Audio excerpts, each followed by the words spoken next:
Hello and welcome to X&Y Gaming Yu-Gi-Oh! What?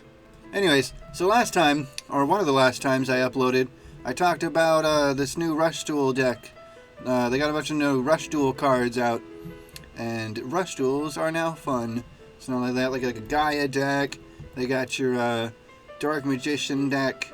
You got your Cyber Dragons, right? And then my favorite, of course, is the Blue Eyes, which now it has a structure deck or whatever out. I think it's out. I've only seen pictures of it. I want to see like all the cards that comes in it. I mean, I wouldn't be able to read them anyways because it's Japanese, but it'd be really cool. One of the things I noticed here, like Gaia the Dragon Champion, is a dragon-type monster. It's a pretty standard affair, even in RUSH Duel.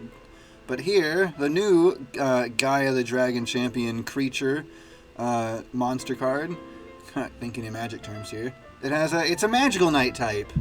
And I thought, what the hell is that? Well, luckily for me, and now for you, dear viewer, the one, the only, kelvsyc8676, I think, has graciously donated his or her time for us today to educate and to inform. Just a random shot of soda. So let's dive in and learn together the secrets of the RUSH Duel. The 5 RUSH Duel specific fusion types are each associated with a character from the Sevens anime, with Magical Knight being associated with Yuga Oto, the protagonist. So already, I just want a quick tangent. So now if we look in here, under Monster and then Type, we'll see that after Cyber, or I guess the newest one is Illusion. So after Illusion, we have Magical Knight, the High Dragon, Omega Psychic, followed by Celestial Warrior, Galaxy, Yokai. Alright, I guess that one doesn't exist. That's fine, don't worry about that. Anyways, those are the new types, in case you're not familiar with RUSH Duel. Like I am. I'm sort of unfamiliar. Star Salvation Shield, which I'll try to go grab pictures of it later, you know what I mean? Like on the internet. Star Shield Clear. Star Shield. That one. Apparently that's a I mean, it is. It's right. It says right there pre-release, but still. I'm going to try to throw them up there. Back to the narration. I'm sorry, this is the worst thing in the world. Star Salvation Shield, a card yet to be released, it's part of the next RUSH Duel core booster, is meant specifically to counter Seven's Wonder Fusion decks, which, at the time of the making of the video, was one of the most oppressive decks of the format. This is because it covers both of the deck's preferred boss monsters, Seven's Chariot and Seven's Geas. Seven's Wonder Fusion decks have a tendency to stall until they can secure the summon of Seven's Geas and use it to swing for game. Hence why the namesake card is semi-limited. If people were calling it for it to be limited or Seven's Geas to be banned because Seven's Geas is that strong. For the record, up until recently, Gaia decks are the second most popular deck in the format as it relates to in-person events behind Seven Wonders Fusion. I mean, I guess that's why the Gaia Dragon got anyone to be like, oh hey, look at that. So actually, if you saw that video, I am truly sorry. Deck is probably absolute horse shit. I apologize. Things may have changed with newer cards entering the meta though. Fusion summoned by monster effect, like Gaia, and archetypal fusion spells are all the rage now, alongside new developments in maximum monsters, where you want to treat individual pieces in their own right first, like a Harpies, and leave maximum summoning second. Yeah, when I first started with RUSH Duels, and they were like, oh, we also do this because it's the whole point, I guess, of having 3 zones and normal, whatever. Oh man, the maximum summonings were terrible. The monsters were terrible. They were like high level, low attack, awful. It's terrible. You also touched on Progress Prodder.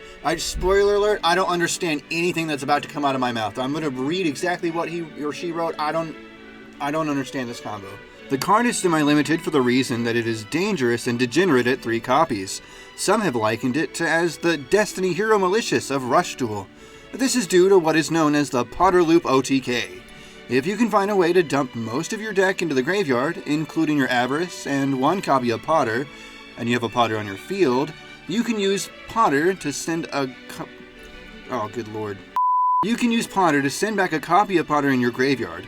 Enough draw power to draw all the cards you return to the deck, and something to send Potter on the field to the graveyard, and a few extra cards. If you do this repeatedly, you can get almost your entire deck in your hand, and mayhem ensues. Using this, people have devised FTK decks centered around this strategy. Hence, Nana and Dragon Roll were both limited. They are too good of a draw power to be used in a Potter Loop deck, and Potter is semi-limited, so you either have to draw only one card if you return the Potter in your graveyard in your deck, or draw two, but leave Potter in the graveyard. I didn't understand any of that. That's not even where this ends, okay? Because before I even got to sit down to do this, so glorious and so gracious, you come in hot with a new comment on the newest video.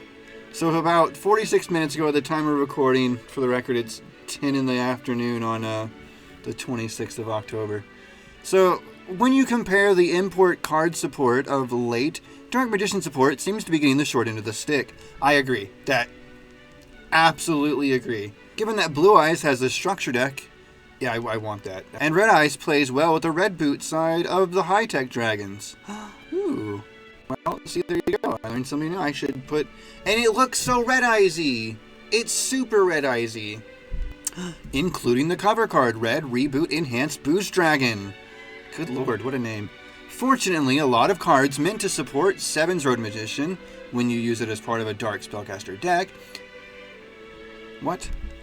Fortunately, a lot of cards meant to support Seven's Road Magician when you use it as part of a Dark Spellcaster deck. Fortunately, a lot of cards meant to support Seven's Road Magician when used as part of a Dark Spellcaster deck, as opposed to Dragoncaster or Seven's Wonder Fusion deck, also tend to work for Dark Magician.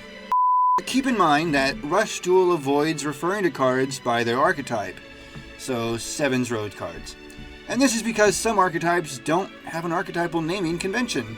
Ronin's Psychic Musicians, for example. Or had them removed in localizations, such as Gavin's 3 Dark Rulers. So you kind of have to make do with generic qualifiers that are clearly steering you towards specific cards.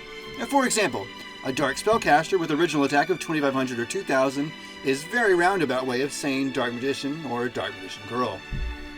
One of Rush Duel's greatest weaknesses is the tendency of having Tier 0 or near Tier 0 formats. Seven Roads Magician and Dragius have both been part of the... Seven's Road Magician and Dragius have both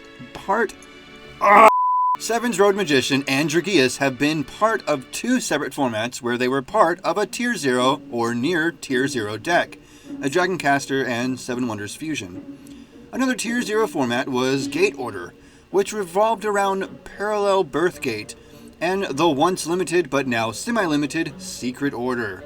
Both cards being support for normal monster beatdowns. And yes, someone did make Dark Magician meta relevant by using it as part of a Gate Order deck. Good on that man. Stunt on them hoes. As you are playing a Legend normal monster, and even if you weren't, consider giving your deck Legend Strike. And because you are playing at least one level 7 monster, consider adding Ship of 7 Treasures to your deck. That card means you can run a better Legend spell. Look, you think I don't know that? It's called nostalgia. Give me a break, come on.